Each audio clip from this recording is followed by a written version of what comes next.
Hello everyone, welcome to this platform of learning. आज के इस लेक्चर में जो मैंने टॉपिक चूज किया है वो है रिमाइंडर थ्योरम और इसके के एप्लीकेशन पे बेस्ड क्वेश्चंस। ये एक इम्पॉर्टेंट और कॉमन टॉपिक है जो बहुत सारे एग्जाम्स में पूछे जाते हैं। इन सारे प्रॉब्लम्स को अगर हम देखें तो इन सबको मैंने जितने भी वेरिएशन मिले हैं क्वेश्चंस के, इन सबको मैंने कैटेगराइज किया है 4 डिफरेंट पार्ट में। पहले पार्ट में हम उस तरह के क्वेश्चन को डील करेंगे जो प्लस माइनस वन डिफरेंस वाले हो। डिफरेंस का सेंस यहाँ पे ये है कि ये जो बेस है, जैसे मैं 29⁻653 को 30 से डिवाइड करूं तो रिमाइंडर क्या होगा, या 2⁻67 को 3 से डिवाइड करूं रिमाइंडर क्या होगा, या 14⁻15⁻16 को मैं 5 से अगर डिवाइड करूं तो रिमाइंडर क्या होगा। तो इस तरह के क्वेश्चंस को सॉल्व करने के लिए हम क्वेश्चन, अगर हमें क्वेश्चन का फॉर्मेट मालूम हो तो हमारे एग्जाम में टाइम सेव होगा। इसीलिए मैंने ओवरऑल जो इसको कैटेगराइज किया वो 4 डिफरेंट पार्ट में किया है।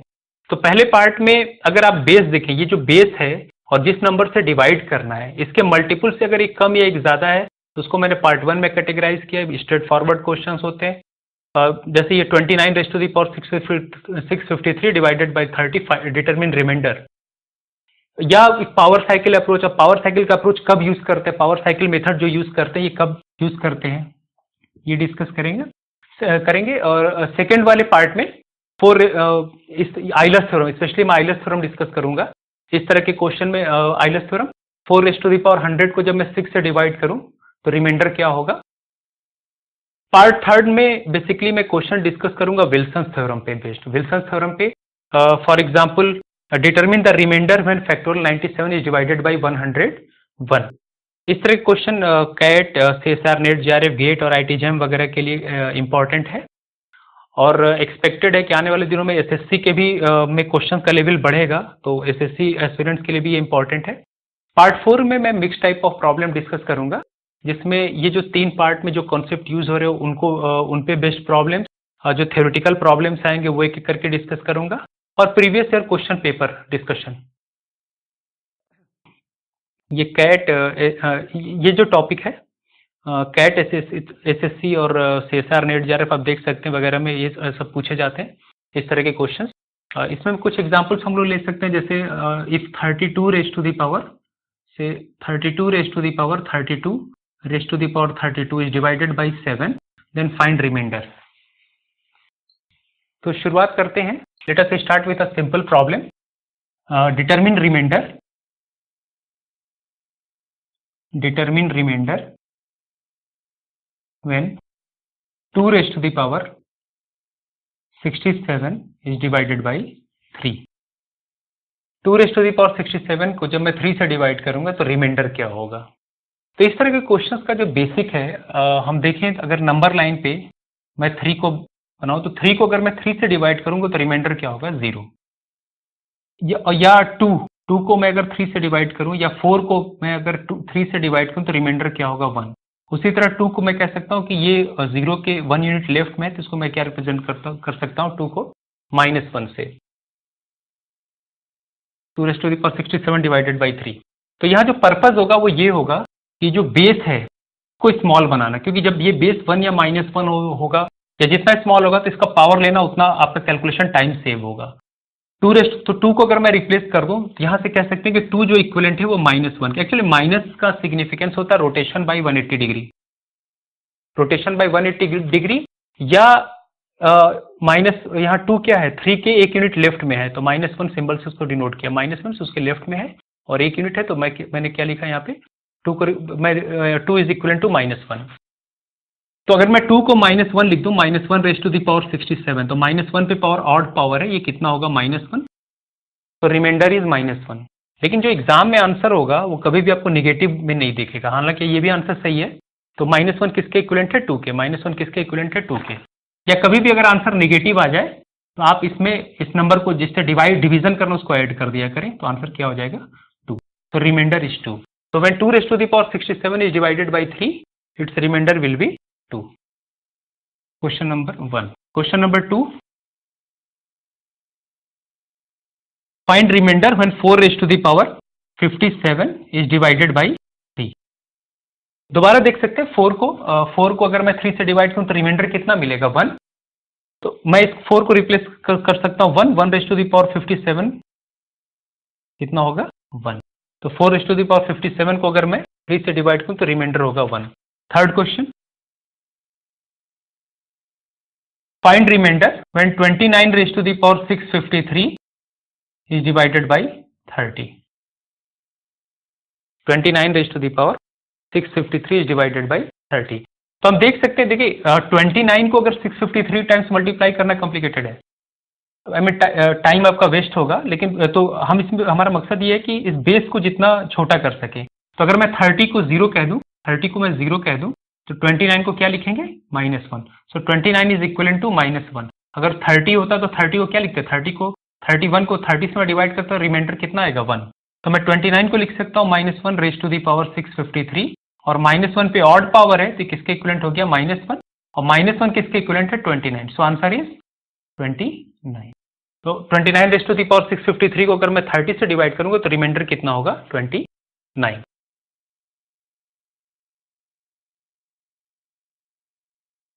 Question number 4, find reminder, determine reminder when 14⁻15⁻16 is divided by से 5। तो 5 को जिस नंबर से डिवाइड करना उसको 0 एज्यूम कर लें। 0 का सेंस यहाँ ये है कि 5 को 5 से डिवाइड करें तो रिमाइंडर क्या होगा? 0। तो मैं 4 को क्या लिख सकता हूँ? -1। 6 को क्या लिख सकता हूँ? 1। तो 10 को भी अगर 5 से डिवाइड करें तो रिमाइंडर कितना होगा? 0। 15 को भी डिवाइड करें तो रिमाइंडर कितना होगा? 0। तो 15 से एक कम कितना हुआ? 14। तो आप देख सकते हैं कि ये जो बेस है ये 5 के मल्टीपल से एक कम है। 5 के जितने भी मल्टीपल्स होंगे 5 को डिवाइड करेंगे तो रिमाइंडर क्या होगा? 0। 15 से एक कम 14। तो मैं इस 14 को रिप्लेस कर, 14 किसके इक्विवेलेंट हो गया? -1 के। 14 इक्विवेलेंट हो गया -1 के। मैं इसको लिख सकता हूँ -1⁻15⁻16 डिवाइडेड बाई 5। अब 15⁻16, देखिए यूनिट डिजिट के लेक्चर में ये मैंने बताया था कि जब यूनिट प्लेस पे 5 होगा तो उस पर कोई भी पावर हो, यूनिट प्लेस पे क्या मिलेगा? 5। तो यूनिट प्लेस पे अगर 5 होगा तो ये नंबर कैसा हुआ? ऑड। नंबर कैसा है? Odd. This implies that -1⁻, odd number is -1, और -1 किसके इक्विवेलेंट होगा? -1 यहाँ किसके इक्विवेलेंट है? 14 कह लें या 4 कह लें। -1 किसके इक्विवेलेंट है? 4। या -1 में 5 ऐड कर दें, -1 + 5 कितना हो गया? ये ट्रिपल साइन मैं यूज कर रहा हूँ रिमाइंडर के लिए, यहाँ पे ये रिमाइंडर के लिए है ना। Next question, question number 5, determine reminder when 17⁻19⁻21 is divided by. इस केस में रिमाइंडर क्या होगा? तो देखिए 3 के मल्टीपल से देखें तो 3 6 18 होता है, और 18 के मल्टीपल से ये कम है। तो मैं इसको लिख सकता हूँ 17⁻19⁻21, इसको मैं लिख सकता हूँ -1, क्योंकि अगर 3 को हम 0 एज्यूम करें, 3 को 3 से डिवाइड रिमाइंडर 0 देगा, तो 3 के सारे मल्टीपल भी रिमाइंडर 0 देंगे। 3 6 9 12 18। 18 को डिवाइड करने पे 0 होगा, तो 18 से कम 17 को मैं क्या लिखूंगा? -1। तो मैं इसको रिप्लेस कर सकता हूँ -1 और ये आप सिंप्लीफाई करके देख सकते हैं ये कैसा नंबर होगा? Odd number. ये क्योंकि ऑड नंबर होगा, यूनिट प्लेस पे 9 है, 21 टाइम्स मल्टीप्लाई करेंगे तो यूनिट प्लेस पे ऑड आएगा। तो -1 ऑड कितना होगा? -1, और -1 किसके इक्विवेलेंट है? 2 के। तो आंसर इज 3 से डिवीजन दे रहे हैं तो -1 + 3 कितना हो जाएगा? नेक्स्ट क्वेश्चन पे चलते हैं, question number 6, determine reminder when 10⁻10 + 10⁻100 + 10⁻1000 + 10⁻10,000 is divided by से 3। तो जब भी इसका बेस इस नंबर से ज्यादा हो तो डिवाइड करके उसे हमेशा पहले छोटा बना लेते हैं। 10 को अगर मैं 3 से डिवाइड करूं तो रिमाइंडर कितना होगा? 1 + 10 को मैं 3 से डिवीजन दूंगा, 3 3 9, रिमाइंडर कितना है? 1 + 10 + 1 + 100 + 1,1000 + 1/10,000। हमें मालूम है किसी भी नंबर पे पावर, फाइनाइट पावर 1 के ऊपर कितना होगा? 1 आएगा। तो मैं इसको लिख सकता हूँ 1 + 1 + 1 + 1, और ये कितना हो गया? 4। और 4 अभी भी 3 से ज्यादा है, तो 4 को जब 3 से डिवाइड करें तो रिमाइंडर कितना हो जाएगा? 1। ठीक है, जब 3 से डिवाइड करेंगे तो रिमाइंडर की पॉसिबिलिटी क्या होगी? 0 1 2, 3 से डिवीजन देने, और जब भी उससे ज्यादा हो तो तब तक डिवीजन करेंगे जब तक कि 3 से छोटा ना आ जाए। तो 4 को मैं अगर 3 से डिवाइड करूंगा तो रिमाइंडर कितना होगा 1 रिमाइंडर। अगला क्वेश्चन देखते हैं, क्वेश्चन नंबर 6 के बाद question number 7। Question number 7 is determine reminder when 3 raised to the power 9415 is divided by 82। तो देखिए इस तरह क्वेश्चंस में क्या करते हैं कि हमें मालूम है 3 raised to the power 4 कितना होगा 81। अगर पहले उसमें ये देखें कि क्या इस पे कोई पावर लेकर इससे एक कम या एक ज्यादा इस टाइप का बन रहा है क्वेश्चन, अगर इस तरह का है तो उसको डायरेक्टली रिजॉल्व कर सकते हैं, यही क्वेश्चन टेक्निक यूज करके पहला वाला। तो 3 raised to the power 4 क्योंकि 81 होता है तो इस तरह के क्वेश्चन में 4 से पावर में डिवीजन देते हैं, 4 से डिवीजन देंगे तो ये जाएगा, ये होगा 4 2 8 3 5 3, रिमाइंडर कितना बच गया 3, तो 3 क्यूब बाहर हो गया divided by 82 3 to the power 4 81 होगा। और अगर नंबर लाइन पे मैं 82 को 0 एज्यूम कर लूं तो 81 को क्या लिखूंगा -1। तो इसके मैंने पहले भी बताया था कि पर्पस ये होगा कि इसके बेस को छोटा कर रहे हैं ताकि पावर लेना आसान होगा। तो मैं इसको लिख सकता हूं -1 raised to the power 2353 into 27 divided by 82। -1 to the power out कितना होगा -1, तो फाइनली रिमाइंडर कितना होगा -27। लेकिन एग्जाम में आंसर आपको नेगेटिव टर्म में नहीं मिलेगा, तो फाइनल आंसर हुआ -27 प्लस 82। तो सिंप्लीफाई कर लें कितना आएगा 55। तो answer is 55। When 3 raised to the power 9415 is divided by 82, remainder will be 55। Second question, इसी में दूसरा वेरिएशन ये कर सकते हैं कि 82 के जगह मैं 80 कर दूं, जैसे 3 raised to the power 9415 divided by 80। तो स्टेप सेम होगा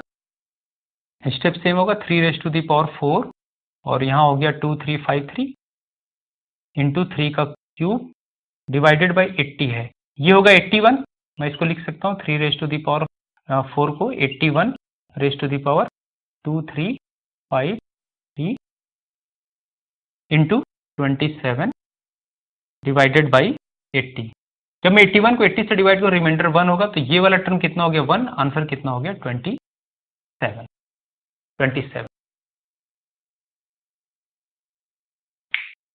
अगले क्वेश्चन पे चलते हैं, क्वेश्चन नंबर 8 का बी पार्ट। इससे पहले वाले को अगर ए पार्ट करें तो 8 का बी पार्ट हुआ। 8 के बी पार्ट में question is determine reminder when 3 raised to the power factorial 67 is divided by 80। 3 raised to the power factorial 67 is divided by 80।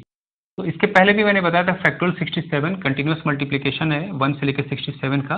तो मैं 3 raised to the power factorial 67 को लिख सकता हूँ 67 into 66 into 65 up to 4 into 3 into 2 into 1। इस 4 को यहाँ पर पहले ला सकता हूँ, ये 4 का पावर जो है 4 का मल्टीपुल है और 3 raised to the power 4 कितना होता है 81। तो मुझे अगर इस नंबर को डिवाइड करना है 80 से, तो 3 raised to the power 4 जो होगा वो होगा 81। 81 को मैं 80 से डिवाइड करूँ रिमाइंडर कितना होगा 1। तो एक बार बेस 1 हो गया तो 1 पे कोई भी पावर कितना होगा 1 होगा।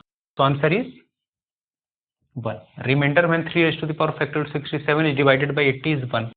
इसी में 8 का C part, find reminder when 5 raised to the power factorial 100 is divided by 126। तो यहाँ भी देख सकते हैं 5 का क्यूब जो होगा वो 125 और 126 के 126 से एक कम है। इस तरह क्वेश्चंस को आप डायरेक्टली रिजॉल्व कर सकते हैं। इसको लिख सकते हैं 5 raised to the power 100 into 99 into 98 into 3 into 2 into 1। 3 को अगर यहाँ ले आए तो 5 क्यूब कितना होता है 125 और 125, ये 125 को जब 126 से डिवीजन देंगे तो रिमाइंडर कितना आएगा -1। तो इसको मैं लिख सकता हूँ -1। -1 पे ये जो पावर होगा ये क्या होगा इवन, क्योंकि इसमें 2 के फैक्टर्स हैं, तो 2 के फैक्टर होने की वजह से इसका पावर क्या हो जाएगा इवन। तो -1 raised to the power even कितना हो गया 1। तो answer is 1।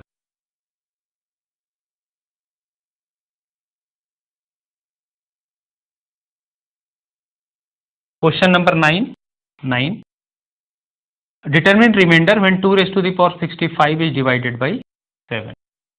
Determine reminder when 2 raised to the power 65 is divided by 7।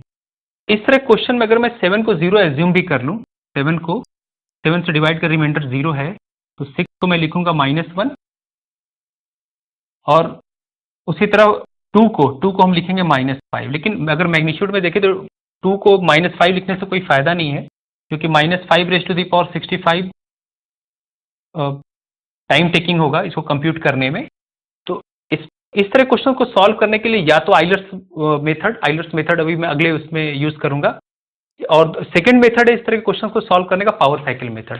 Power cycle method में हम क्या करते हैं कि ये जो 2 के पावर्स लेते हैं और वहां रुकते हैं जो इसके सबसे क्लोज हो, जैसे 2⁻1, 2⁻1 2 है, 2 का स्क्वायर कितना है 4, 2 का क्यूब 8, और 2⁻4 कितना हो गया 16, 2⁻4 कितना 16। तो 16 8 जो है वो 7 के क्लोज है, तो 2⁻³ 8 आ रहा है, तो 3 से इसके पावर में डिवीजन देंगे। तो मैं लिख सकता हूँ इसको 2 क्यूब कॉमन ले लिया और 3 से डिवीजन है, 3 2 6, 3 1 3, रिमाइंडर कितना हो गया 2, इसको 2 स्क्वायर अलग कर लिया। अब देखिए 2 क्यूब, अगर मैं 8 को 7 से डिवाइड करूं, 8 को 7 से, तो रिमाइंडर कितना होगा 1। तो इस 8 को अगर मैं 7 से डिवाइड करने पर रिमाइंडर होगा 1, और 1 को 21 टाइम्स मल्टीप्लाई करें तो रिमाइंडर सेम होगा। तो इसको मैं लिख सकता हूँ 1 इंटू 2 का स्क्वायर कितना हो गया 4। या तो मैं डायरेक्टली यहाँ डिवाइड करूं या अलग अलग करके डिवाइड करूं, रिमाइंडर पे कोई फर्क नहीं पड़ेगा। एग्जाम्पल के तौर पे जैसे 5 क्यूब लेते हैं, 5 क्यूब होता है 125। अगर मैं 125 को डायरेक्टली 3 से डिवाइड करूं तो रिमाइंडर कितना होगा 3 4 12, 3 4 12, और यहाँ पे 3 2 देख सकते हैं 3 1 3, रिमाइंडर कितना बच गया 2। और इसके जगह पे अगर मैं 5 इंटू 5 इंटू 5, 5 इंटू 5 इंटू 5 को अगर मैं 3 से डिवाइड करूं तो देखिए इस 5 को अगर मैं 3 से डिवाइड करूं रिमाइंडर कितना होगा 2, इसको भी 2 इंटू 2, अभी भी ये मिलके 8 हो गया। 8 में से अगर मैं 8 को 3 से डिवाइड करूं, ये 3 से अभी भी ज्यादा है, तो 3 2 6, रिमाइंडर कितना हो गया 2। तो यहाँ से देख सकते हैं कि आप नंबर्स को मल्टीप्लाई करके डिवाइड करें या अलग अलग डिवाइड करें, रिमाइंडर पे कोई फर्क नहीं पड़ता, लेकिन कैलकुलेशन टाइम पे फर्क पड़ेगा। तो इस तरह के क्वेश्चंस के लिए आप डायरेक्ट 2 क्यूब 8 हुआ, 8 को डिवाइड करने पे 7 आ गया, 8 को 7 से डिवाइड करने पे रिमाइंडर कितना हो गया 1, तो 1⁻21 कितना हो गया 1, और 2 स्क्वायर क्योंकि ऑलरेडी ये 7 से कम है, आंसर कितना हो गया 4। सेकंड, इसको मैं अभी आइलर्स मेथड से भी सॉल्व करना सिखाऊंगा, किस तरह आइलर का रूल यूज करके सॉल्व करेंगे। तो if you have any doubt you can ask in comment section, and do like, share and subscribe. Thank you.